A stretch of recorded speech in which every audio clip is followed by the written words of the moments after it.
peserta sosialisasi riset pada hari ini. Pertama-tama marilah kita panjatkan puji dan puji syukur kepada Tuhan Yang Maha Esa yang telah melimpahkan rahmat dan hidayahnya kepada kita semua, sehingga kita bisa berkumpul di acara sosialisasi riset pada hari ini. Saya selaku pembawa acara akan membacakan susunan acara pada pagi hari ini. Yang pertama ada pembukaan, kedua sambutan-sambutan, ketiga acara inti yaitu sosialisasi riset, keempat ada penutup. Lalu memasuki acara yang pertama yaitu pembukaan, marilah kita buka acara pada pagi hari ini dengan bacaan basmalah bersama. Bismillahirrahmanirrahim. Acara yang selanjutnya yaitu sambutan-sambutan. Kepada sambutan yang pertama dari Wakil Ketua Himpunan Mahasiswa Teknik Kimia kepada Saudara Zamal Gita Firdaus, dipersilahkan.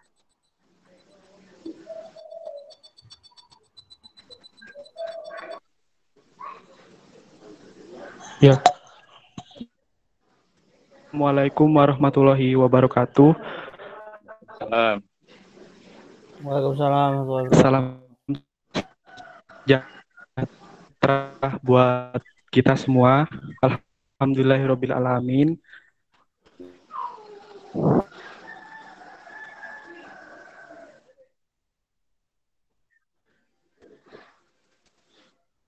Ibu Dr. Insinyur Soraya Santi selaku koordinator program studi teknik kimia UPN Veteran Jawa Timur,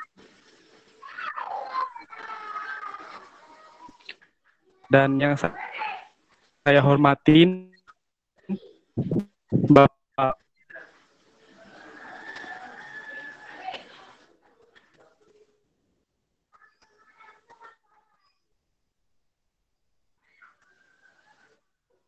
teman-teman untuk tahu lebih tentang riset, apa itu riset dan bagaimana tentang riset. Jadi untuk teman-teman diharapkan ditanyakan nanti sejelas-jelasnya yang sekiranya masih bingung, supaya pada saat kita menjalankan riset ke depannya, teman-teman bisa lancar, bisa tidak bingung lagi, dan bisa sesuai dengan rencana yang sudah diinginkan sama teman-teman. Mungkin sekian dari saya, pesan jelas dan sukses buat risetnya. Terima kasih. Wassalamualaikum warahmatullahi wabarakatuh. Salam. Kami ucapkan terima kasih kepada Saudara Zamrani Gita Firdaus. Untuk acara selanjutnya yaitu acara inti sosialisasi riset kepada Bapak Insinyur Ketut Sumada MS, dipersilahkan. Baik, selamat pagi. Salam sejahtera untuk kita semua. Sehat selalu dalam kondisi pandemi ini. Saya diberi tugas untuk mensosialisasi kegiatan penelitian di program studi teknik kimia. Baik, saya akan langsung saja mulai dari slide pertama.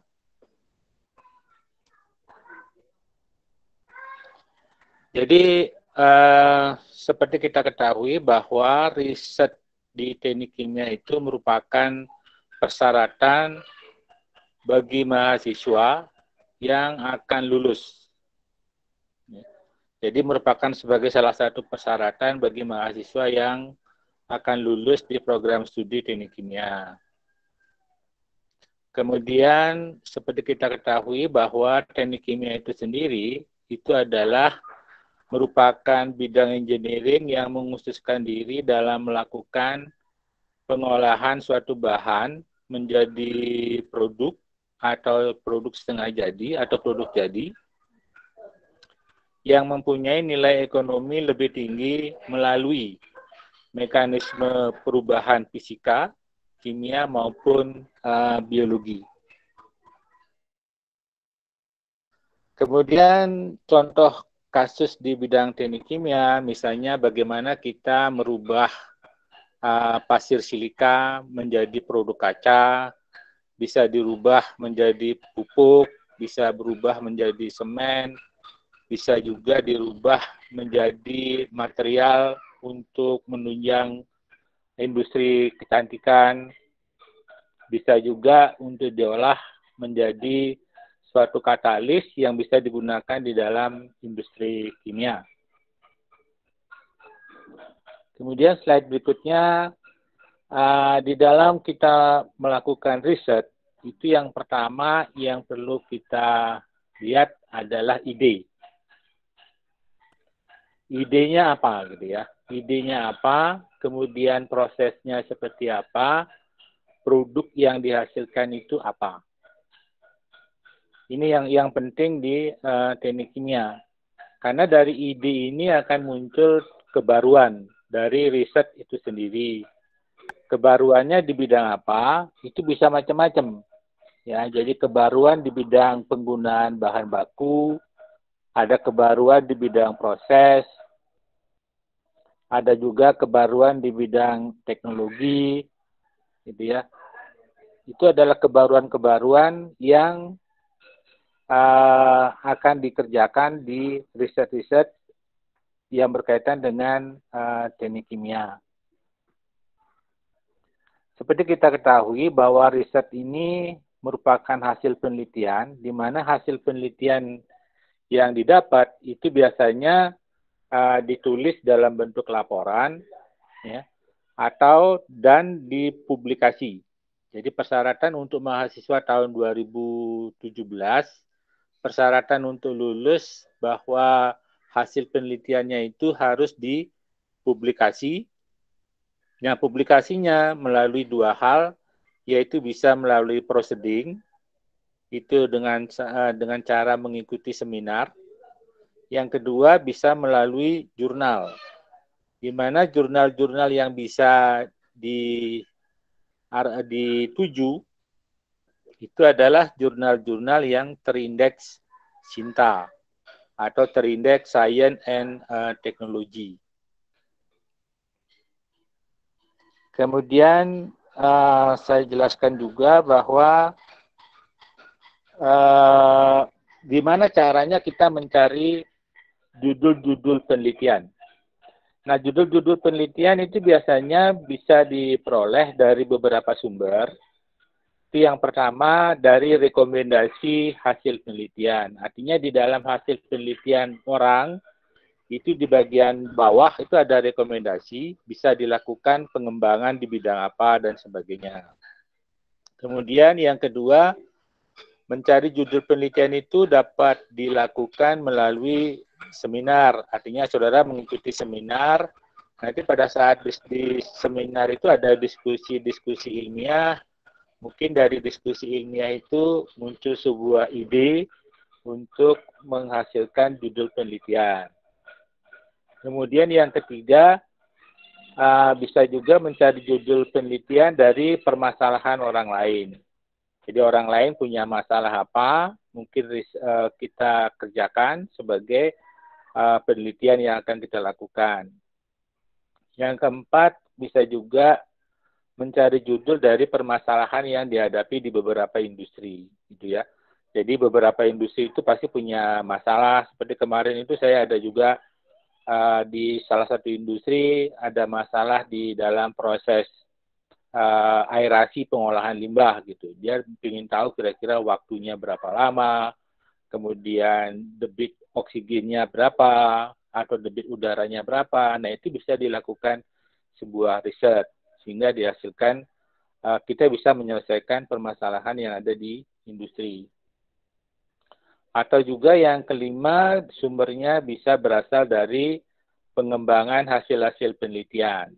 Jadi ada hasil penelitiannya saudara baca, kemudian dikembangkan lagi lebih jauh dengan melihat beberapa hal yang berbeda yang bisa menghasilkan suatu produk yang lebih efisien atau yang lebih efektif. Kemudian bagaimana, itu tadi sumber-sumber pengambilan judul, bisa juga dari internet dan sebagainya. Bagaimana pendanaan dari riset itu sendiri. Nah, pendanaan riset biasanya pada umumnya banyak dibiayai sendiri oleh mahasiswa. Atau yang kedua, mahasiswa bisa bekerja sama dengan dosen, bisa juga bekerja sama dengan industri, bisa juga bekerja sama dengan pemerintah, daerah, pemerintah kota, dan sebagainya untuk mencari sumber pembiayaan risetnya. Atau juga kita sumber dana lain itu bisa mengikuti program kreativitas mahasiswa. Nah, di situ ada dana-dana pemerintah tentang PKM, itu yang bisa saudara manfaatkan untuk mengembangkan hasil penelitian yang akan dilaksanakan. Berikutnya bahwa di pengambilan tugas akhir penelitian itu biasanya dilakukan pada semester 5.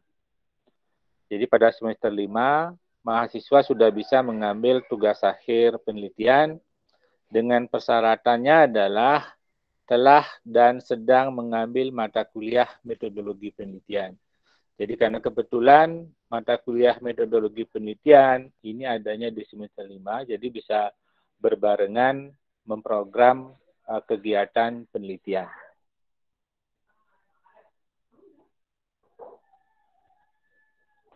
Nah, ruang lingkup penelitiannya apa saja yang bisa diteliti?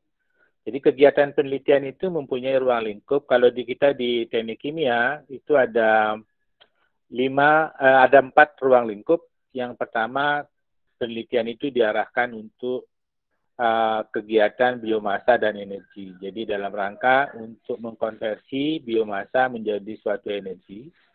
Kemudian yang kedua adalah ruang lingkupnya plastik dan polimer. Yang ketiga itu adalah material maju. Yang keempat adalah pengelolaan limbah dan lingkungan. Jadi kalau misalnya saudara mau melakukan riset, judul-judul penelitiannya itu diarahkan ke 4 bidang tadi. Itu ya, dalam rangka untuk menunjang juga nanti capaian pembelajaran program studi. Nah, tahap-tahap penelitian biasanya ada beberapa tahap. Yang pertama, itu saudara memilih masalah.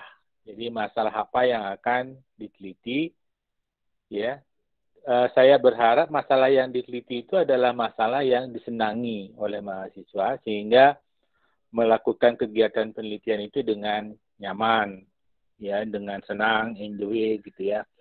Kemudian setelah masalah itu saudara pilih, saudara lakukan yang kedua, tahap kedua adalah studi pendahuluan, yaitu mencari informasi tentang penelitian-penelitian yang berkaitan dengan masalah yang akan saudara teliti.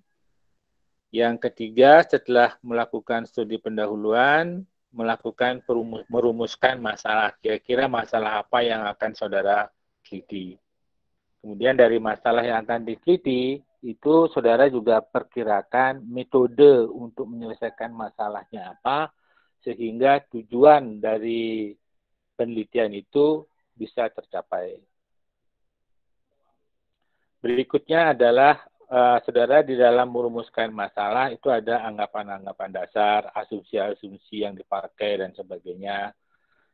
Kemudian di tahapan kelima memilih pendekatan atau metode atau cara penelitian yang sesuai dengan judul penelitian yang saudara tetapkan. Nah, dari perumusan masalah metode penelitian, saudara bisa memilih variabel. Nah, variabel yang dipilih ini adalah terutama sekali variabel yang berpengaruh terhadap proses, berpengaruh terhadap kualitas produk, dan sebagainya. Nah, kita di teknik kimia, itu variabelnya minimal 2 variabel, itu dengan 5 titik pengamatan atau 5 kali pengulangan, istilahnya. Itu yang perlu dilihat. Kemudian setelah itu mengumpulkan data, ya, data-data apa saja yang saudara butuhkan. Tentu saja data-data ini adalah sesuai dengan variabel yang akan saudara kerjakan. Nah, dari variabel yang didapat, data yang didapat, saudara bisa menarik kesimpulan. Bagaimana hasil penelitian saudara. Nah, setelah dapat menarik kesimpulan, saudara bisa menyusun laporan. Kemudian dalam menyusun laporan ini perlu penguasaan bahasa Indonesia yang baik dan benar, sehingga tidak banyak revisi dan sebagainya. Begitu. Baik, ruang lingkup aspek penelitian itu saudara bisa melakukan riset bidang apa saja. Dari 4 materi riset tadi, bisa saudara melakukan kegiatan bidang sintesa atau kajian proses, artinya kajian proses produksi. Bisa juga saudara melihat dari sisi kajian kinetika reaksinya. Jika di dalam proses itu ada reaksi, saudara bisa mengajukan judul penelitian tentang kajian kinetika reaksi. Atau mungkin juga saudara melakukan pengkajian bidang teknologi atau pengembangan teknologinya. Bisa juga saudara mengembangkan bidang proses, bidang pengembangan sistem dan sebagainya. Jadi banyak judul-judul penelitian itu bisa diturunkan dari satu permasalahan yang ada. Jadi mau mengkaji prosesnya, mau mengkaji teknologinya, mau mengkaji kinetika reaksinya, dan sebagainya. Itu kemudian saya masuk ke tata cara penulisan penelitian. Tata cara penulisan penelitian ini ada 2. Yang pertama, tata cara penulisan proposal penelitian. Yang kedua, tata cara penulisan hasil penelitian. Nah, bedanya kalau di dalam proposal itu hanya terdiri dari bab 1, pendahuluan, yang isinya latar belakang dan keaslian penelitian. Jadi di dalam latar belakang dan keaslian penelitian ini, saudara di samping ada latar belakang juga mengkaji minimal 3 penelitian terdahulu, gitu ya. 3 penelitian terdahulu yang berkaitan dengan judul penelitian yang saudara akan teliti. Itu. Jadi cari sumber-sumber pustaka minimal 3 yang dimasukkan ke dalam latar belakang. Nah, dari 3 sumber tadi, saudara bisa melihat mau mengembangkan di bagian apanya dari 3 judul penelitian yang sudah saudara kaji. Kemudian di bab 1 ada di samping ada latar belakang, ada juga 1-2 itulah tujuan penelitian, yang ketiga adalah manfaat penelitian. Untuk di bab 2 namanya tinjauan pustaka, ini dibagi 3, dibagi 3 bagian. Yang pertama itu adalah teori umum, jadi saudara ceritakan teori dasar, teori umum tentang penelitian yang berkaitan. Kemudian yang kedua, landasan teori ini adalah yang paling mendasari penelitian saudara itu apa. Kemudian yang kedua 2.3 itu di situ ada hipotesis. Nah, hipotesis ini boleh ada, boleh tidak, sangat tergantung dari jenis penelitiannya. Itu. Kemudian masuk ke bab 3 itu namanya rencana penelitian. Jadi karena masih proposal penelitian, maka di bab 3 itu ada rencana penelitian, judul babnya, ya. Kalau nanti sudah melaksanakan penelitian, mau hasil penelitian, namanya kegiatan atau pelaksanaan penelitian. Jadi bukan rencana penelitian lagi, tapi pelaksanaan penelitian. Di bab 3, saudara harus menceritakan tentang 3.1, itu bahan baku. Jadi bahan baku yang saudara pakai dan sebagainya. Kemudian alat yang saudara pakai, alat utama terutama sekali perlu digambarkan secara detail alat utamanya. Kemudian di 3.3 ada peubah atau variabel. Jadi saudara tuliskan variabel tetapnya apa, variabel berubahnya apa. Kemudian di 3.4 itu ada cara kerja itu cara kerja penelitian. Kemudian yang 3.5, analisis data. Jadi analisis data ini nanti saudara membuat hubungan atau model grafiknya seperti apa. Sumbu X-nya itu variabel bebas, sumbu Y-nya variabel terikat. Itu cara membuat grafiknya.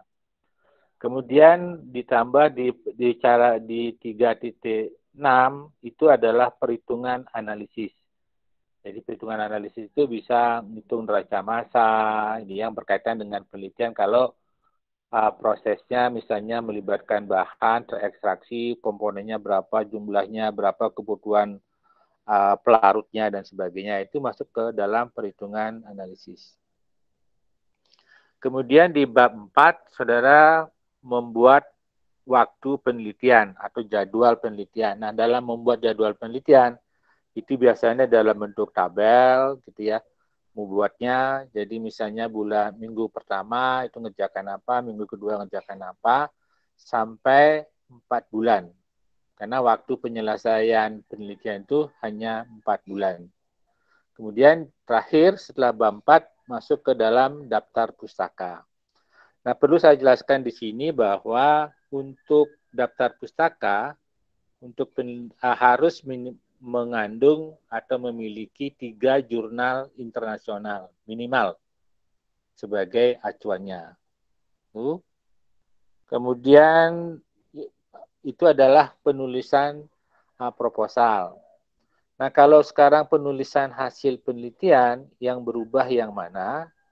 Yang berubah yang ada di bab 3, bukan lagi rencana penelitian, tapi sudah masuk namanya metode penelitian. Isinya sama, ya, isinya sama, cuman judulnya saja yang dirubah menjadi metode penelitian.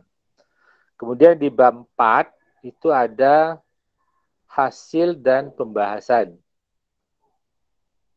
Nah, bagaimana caranya saudara menuliskan hasil penelitian dan pembahasan? Itu ada tata caranya. Yang pertama, saudara menuliskan tabel. Tabel hasil penelitian dalam bentuk tabel dibuat dulu. Kemudian dari tabel itu nanti di bawahnya itu dibuat grafik. Ya, grafik dari tabel tadi dibuat grafiknya. Kemudian setelah grafik baru mengikuti pembahasan. Ya, pembahasan. Nah, di dalam pembahasan biasanya lebih dalam mengupasnya karena harus ada istilahnya pembahasan itu hal ini disebabkan oleh apa, hal ini disebabkan oleh apa. Nah, itu yang penting ditambahkan di dalam pembahasan. Kemudian masuk ke bab 5 itu pasti ada kesimpulan dan saran. Nah, kesimpulannya seperti apa, sarannya seperti apa. Nah, saya perlu jelaskan di sini bagaimana cara menuliskan kesimpulan.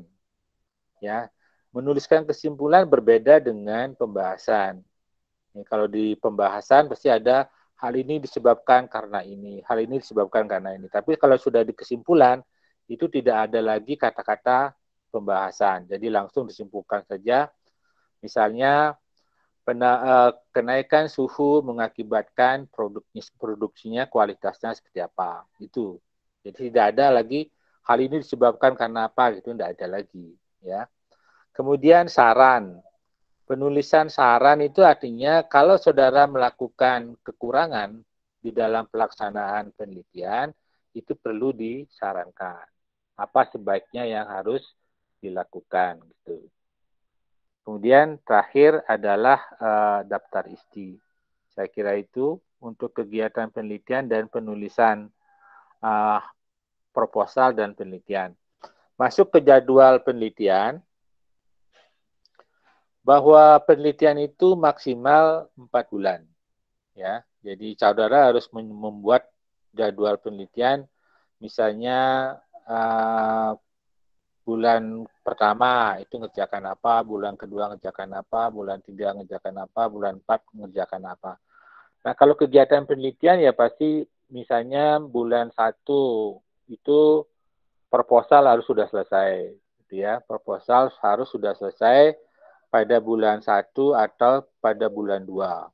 Kemudian nanti setelah proposal selesai, saudara melakukan seminar proposal. Nah, seminar proposal itu saya harapkan selesai di bulan kedua. Ya, dari bulan kedua nanti kegiatan penelitian dilaksanakan pada bulan ketiga dan minggu kedua bulan keempat. Itu sudah harus kegiatan penelitian sudah selesai, sehingga pada akhir bulan keempat saudara sudah bisa melaksanakan seminar hasil penelitian. Kemudian di dalam kegiatan penelitian perlu saya sampaikan juga ada sarana laboratorium. Ya, kita punya beberapa sarana laboratorium sesuai dengan bidang penelitiannya. Misalnya kita punya laboratorium biomasa dan energi, itu ada di lantai 1 dan 2. Ya, kemudian laboratorium limbah ada di lantai 1. Laboratorium plastik dan polimer ada di lantai 2. Kemudian ada laboratorium material maju ada di lantai 1. Itu adalah lokasi lab yang bisa saudara gunakan. Nanti tergantung dari judul penelitiannya. Saya kira itu aja dulu yang bisa saya sampaikan. Kita buka diskusi. Mudah-mudahan nanti bisa lebih mengena. Demikian, saya serahkan ke moderator. Sebelumnya kami mengucapkan terima kasih kepada Bapak Insinyur Ketut Sumada MS atas materi yang telah diberikan. Selanjutnya kami akan membuka sesi tanya jawab. Dimohon untuk para peserta mentaati peraturan ketika akan bertanya yang telah kami tunjukkan sebelumnya. Di antaranya yaitu yang pertama, kepada peserta yang ingin bertanya, harap meminta izin dan mengetikkan pertanyaan terlebih dahulu melalui room chat. Kedua, kepada peserta yang telah dipersilahkan bertanya, dimohon untuk menyebutkan identitas sebelum bertanya kepada pemateri. Yang ketiga, penanya wajib mengajukan pertanyaan dengan singkat, padat, dan jelas, serta cukup dengan satu pertanyaan. Baik, langsung saja untuk sesi tanya-jawab ini kami beri waktu 40 menit. Bagi peserta yang ingin bertanya, kami persilahkan.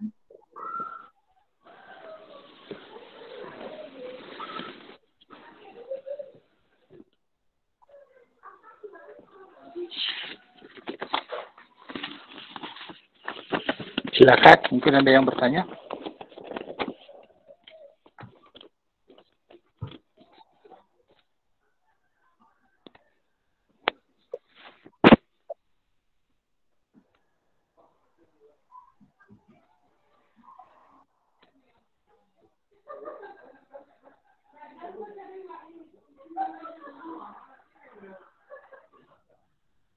Ya, untuk Saudara Yuriko Putra, dipersilahkan untuk bertanya.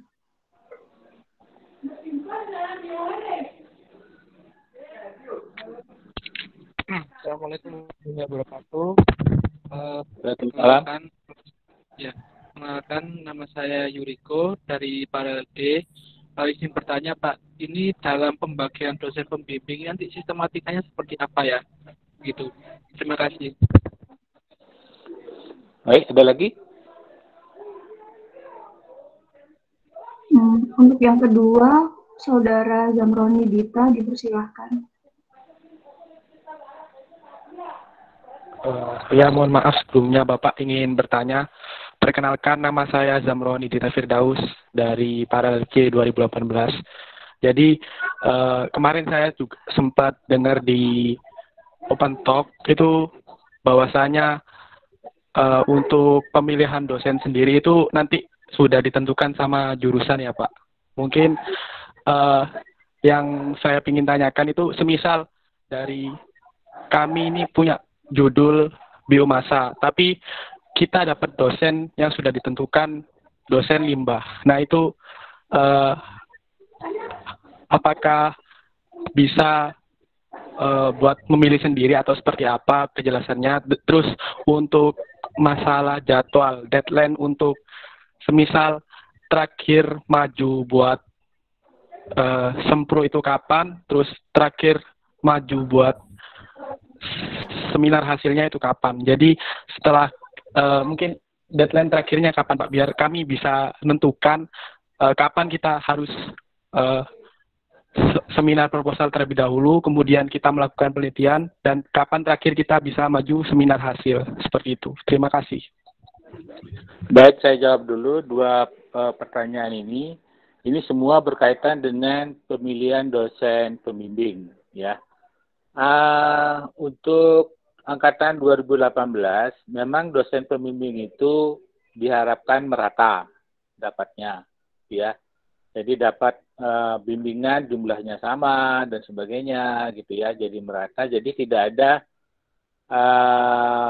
mahasiswa memilih dosen pembimbing. Jadi saya sudah tetapkan nanti mahasiswa si A, pembimbingnya siapa, kemudian pengujinya siapa. Tuh, jadi sudah ada ketetapannya seperti itu, ya. Tapi nanti kalau misalnya saudara ada penelitian material atau penelitiannya biomasa dan energi, tapi dapat dosen penelitiannya berkaitan dengan limbah, itu nanti bisa di-change aja, ditukar aja. Nanti saya bisa bantu untuk nukarnya gitu. Ya. Yang kedua, masalah waktu seminar proposal dan waktu hasil. Tadi saya sudah jelaskan bahwa waktu penelitian ini hanya 4 bulan, gitu ya. Jadi pada saat saudara misalnya semester 5 ini sudah saya bagikan dosen pembimbingnya, jadi saudara bisa konsultasi dengan dosen pembimbing. Saya harapkan 2 bulan setelah konsultasi dengan dosen pembimbing, saudara sudah bisa selesai proposalnya. Jadi saudara sudah bisa seminar proposal. Setelah seminar proposal, itu diharapkan saudara sudah bisa masuk laboratorium. Sehingga waktu penyelesaiannya itu 4 bulan itu sudah selesai semua. Itu. Saya kira itu penjelasannya. Mungkin kalau ada yang kurang jelas bisa ditanyakan lagi.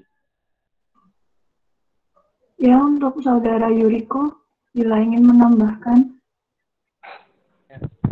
Mohon maaf Pak, saya mau bertanya lagi. Yang mau saya tanyakan seperti ini Pak.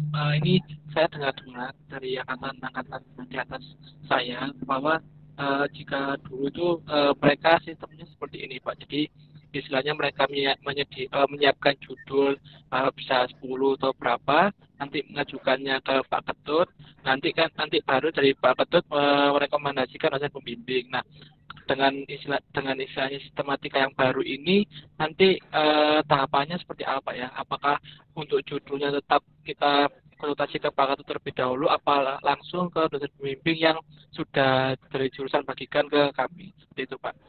Terima kasih. Baik. Pertama nanti akan diumumkan dulu, ya, akan diumumkan siapa dosen pembimbingnya, siapa dosen pengujinya, ya. Nanti setelah diumumkan, masing-masing mahasiswa kan menghubungi dosen pembimbingnya. Nah, pada saat menghubungi dosen pembimbing, saudara bisa langsung konsultasi dengan judul yang saudara punya, atau seperti apa dan sebagainya, gitu. Baik, ada lagi?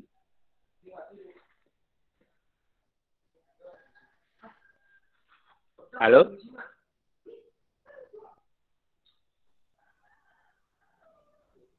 Bisa didengar ya? Bisa, Bapak. Jadi Bisa, intinya Pak. adalah pertama, saya nanti serahkan, saya sudah selesai membagi dosen pembimbingnya siapa, pengujinya siapa, itu secara adil, artinya merata. Gitu ya, saya tidak melihat ini siapa, tidak ada. Nanti setelah itu saya serahkan ke koordinator program studi, nanti koordinator program studi akan mengumumkan saudara dapat pembimbing siapa, pengujinya siapa, gitu. Nanti setelah itu baru saudara koordinasi dengan dosen pengujinya. Masalah judulnya saya serahkan ke dosen penguji. Nanti kalau misalnya sudah di ACC judulnya nama dosen penguji, baru daftar ke saya. Ya, saya akan cek apakah judul yang saudara ajukan itu sudah pernah dilakukan oleh orang lain atau enggak. Kalau misalnya belum pernah, ya saya langsung ACC, tapi kalau mungkin sudah pernah, saya mungkin bisa memberikan masukan kira-kira apanya yang perlu diganti dan sebagainya. Saya kira itu.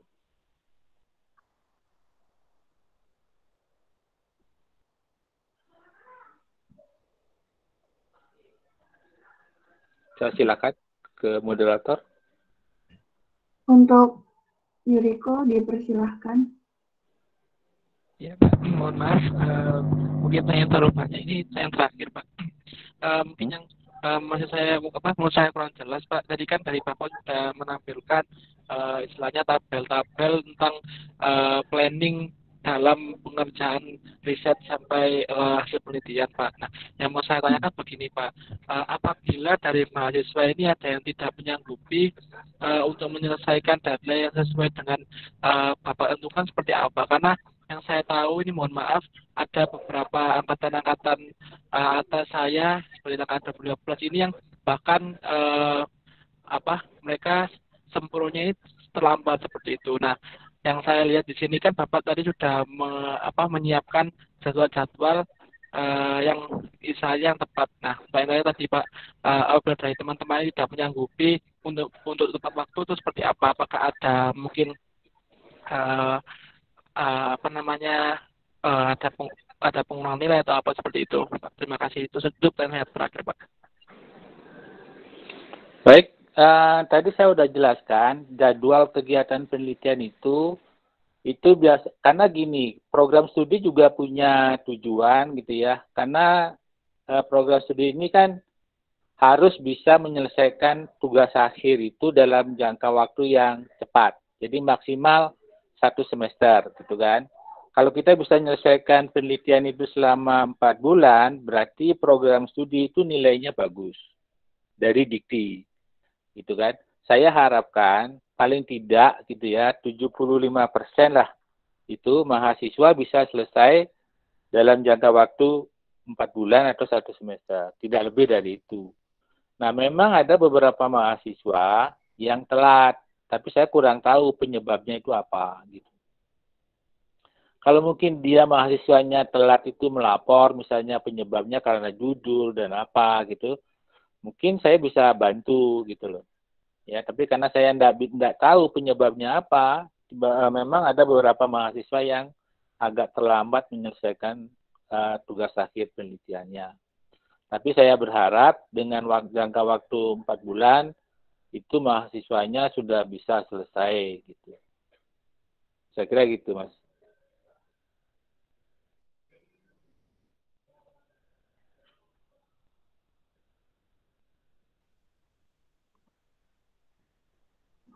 Terima kasih kepada Saudara Yuriko. Mungkin ada yang bertanya lagi.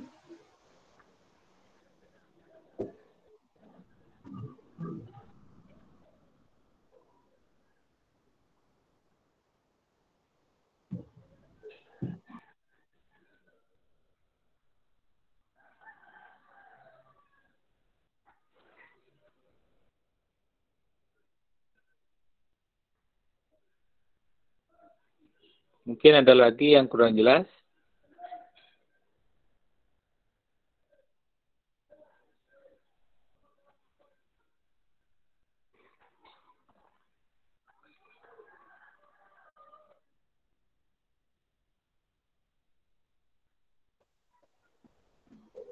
Untuk Saudara Zamroni, silahkan bertanya.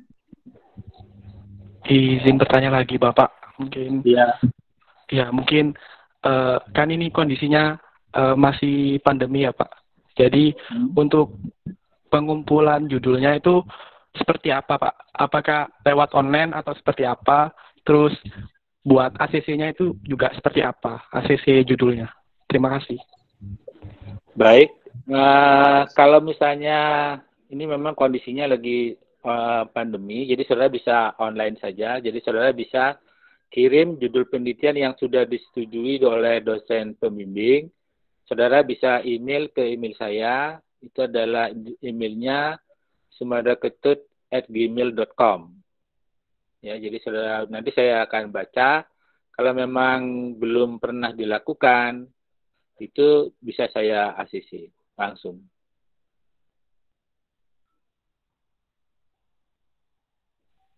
Ya, terima kasih Bapak. Baik, sama-sama.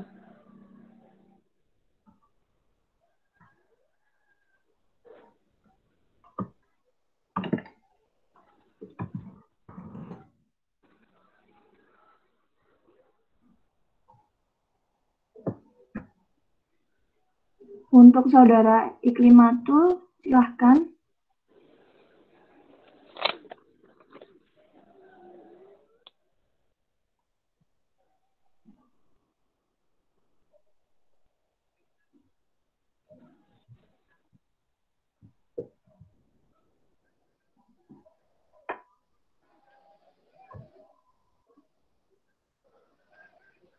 Mungkin buat Mbak Iklimatul bisa on voice dulu untuk Pak Ketutnya bisa dengar.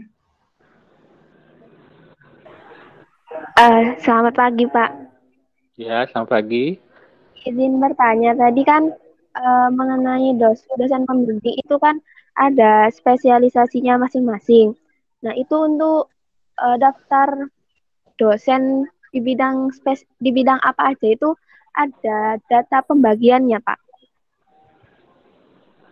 Baik, sebenarnya sekarang dosen pembimbing memang ada beberapa dosen yang menguasai bidang biomasa dan energi, plastik, dan sebagainya. Ada material maju, ada limbah, itu ada datanya. Ya, ada datanya sebenarnya di punya saya, teman enggak saya masukkan ke sosialisasi dari.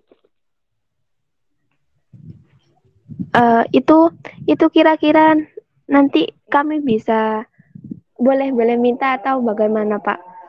Soalnya kan mau menyesuaikan dengan judul begitu, Pak. Baik, nanti saya emailkan aja ya ke siapa? Yang Yuriko ya. Ke emailnya Yuriko, nanti biar Yuriko yang menyebarkan emailnya ya. Oh, iya, Pak. Terima kasih, Pak. Ya, mari sama-sama.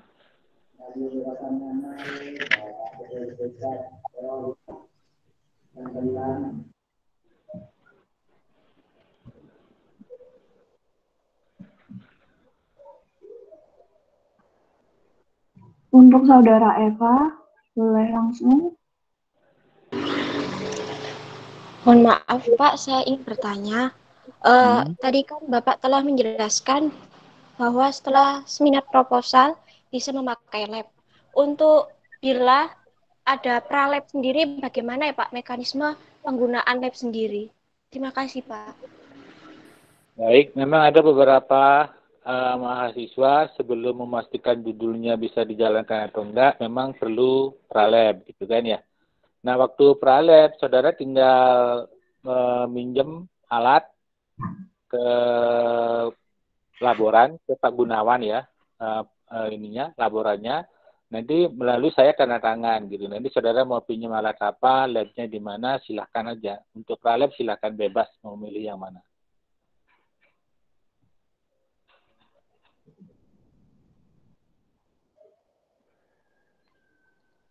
Halo, sudah ya? Baik Pak, terima kasih. Ya, mari sama-sama.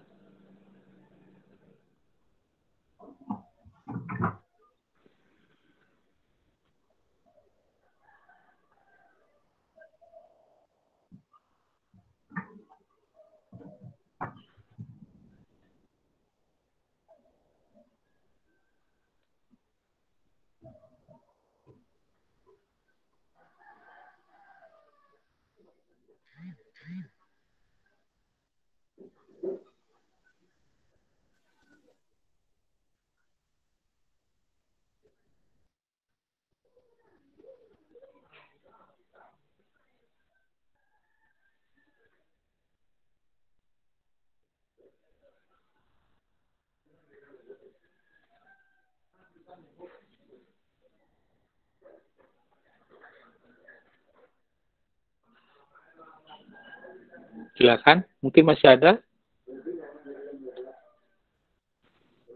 Untuk Saudara Novi, bisa langsung bertanya. Izin bertanya, Pak. Semisal Ya. kita mempunyai judul pengolahan limbah, tapi kita dapat dospemnya itu yang mengarah ke material maju. Jadi kita langsung nanya ke Pak Ketut untuk bisa di lobby untuk dospemnya atau gimana ya Pak? Ya, benar. Tadi udah saya jelaskan kalau misalnya saudara punya minatnya di limbah, tapi munculnya di di material dosennya, itu nanti bisa konsultasi ke saya, nanti saya bisa tuker.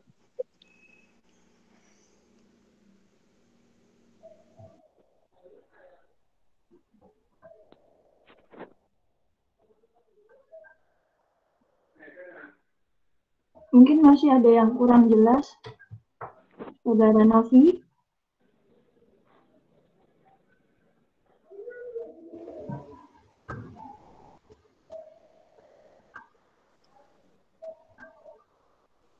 Sudah. Nah. Permisi Bapak, ini ada yang bertanya tentang tata cara penulisan hasil penelitian. Ya. Tata cara hasil penulisan penelitian. Tadi sudah saya jelaskan ada 5 bab. Di materinya ada di materinya ada. Tata cara penulisan penelitian itu ada 2 kan ya. Ada yang proposal, ada yang hasil penelitian gitu. Ya. Di materinya tadi ada. Kalau misalnya hasil penelitian itu ada 5 bab. Ya. Jadi ada bab 1, 2, 3, 4 dan 5. Berarti saya lanjut untuk Saudara Patrick bisa langsung dilihat di materinya yang saya email itu. Itu ada tata cara penulisan penelitian. Ya, Bapak. Jadi tata cara penulisan penelitian, proposal penelitian itu terdiri dari 4 bab. Kalau yang proposal. Tapi kalau yang hasil penelitian itu terdiri dari 5 bab. Pertanyaan selanjutnya mungkin dari Saudara Patrick. Ya, baik, terima kasih. Sebelumnya selamat siang, Bapak. Ya, selamat siang. Perkenalkan, nama saya Patrick Augusto Ransun dari Parel A. Mau bertanya, Pak, untuk jadwal pengumuman dosen pembimbingnya, kalau boleh tahu kapan ya, Pak? Baik, kalau kemarin saya sudah selesai nyusun, sudah saya mau kirim ke email, tapi kata Bu Koor itu pada saat mulai perkuliahan dimulai gitu. Mungkin kira-kira bulan Juli kira-kira pertengahan Juli lah saya pasti akan diumumkan itu. Oh ya, baik, makasih Pak. Ya, sama-sama. Mungkin dari Saudara Noval bisa mengulangi pertanyaannya agar lebih spesifik.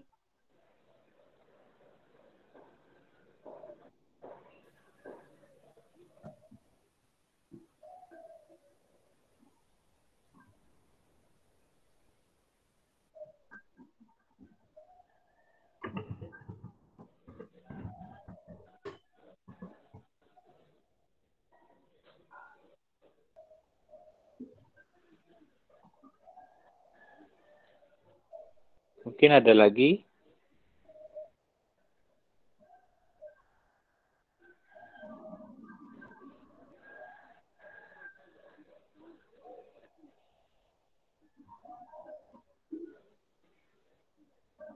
Ini ada yang bertanya, Pak.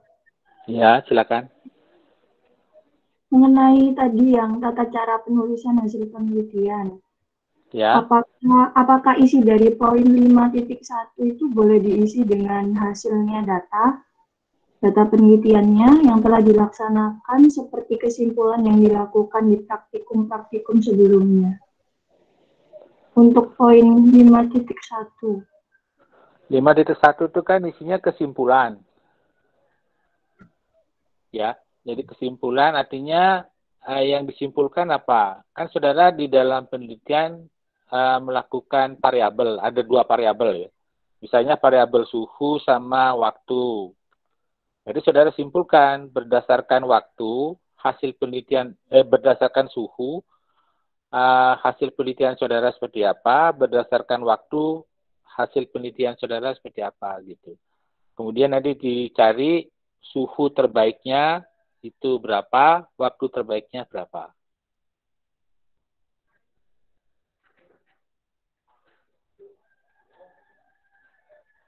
Itu cara menuliskan di kesimpulan. Ya, terima kasih Bapak. Ya, mari sama-sama. Barangkali ada yang kurang jelas, bisa dipertanyakan lagi.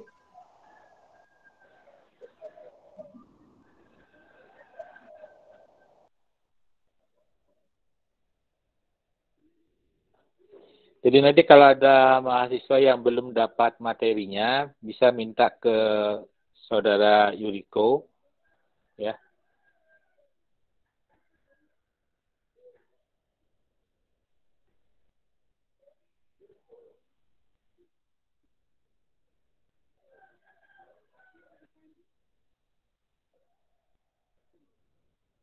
Baik, mungkin masih ada.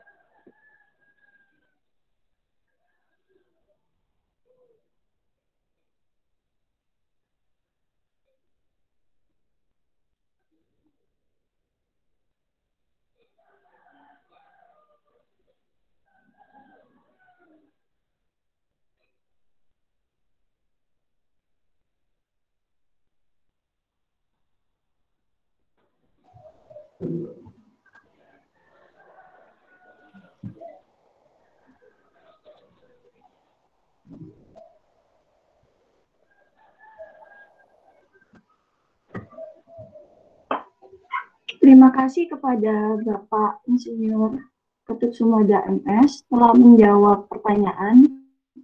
Karena waktu untuk sesi pertanyaan sudah habis, maka sesi pertanyaan saya tutup. Untuk berikutnya dari Koordinator Program Studi Teknik Kimia UPN Veteran Jawa Timur, kepada Ibu Dr. Insinyur Sinta Soraya Santi MT, dipersilahkan untuk memberi pesan penutup.